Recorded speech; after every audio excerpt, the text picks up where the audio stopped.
supertyttö esittää mun super on vain harhaa. Pää on hirveä rissu, pesä levii joka suuntaan. Pikku likka koita saada pahiksi ja kuriin. Varo ettei tukka tötörösi kaada sua nurin. Mun tukkalaite uhmaa jopa painovoimakin.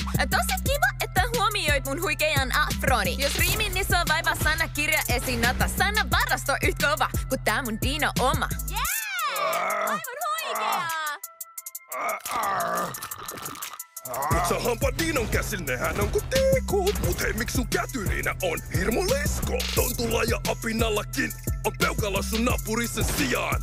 On ihan tumpelo. On totta, että Devin kanssa ollaan outo pari. Sen kädet on nyt söpät, kun näkii harrat snadit. Hirmuisimmat taivot kohtaa pikkuisimmat rajat. Mut sen kanssa on kohdattu nää nykin vaarat. Just niin, tupla D, mä olen samaa mieltä. Tää nopea räppikisa rikastaa munkin kieltä. Eli sano mitä sanot, kerro, anna tulla vaan. Palautetta kaivataan, me vaan linkis klikkaamaan. No, sun linkit ei toimi. Ja sun pää on, ei kun sanoit sen jo, luistimet. On liian kiiltävät ja niin kuin uistimet.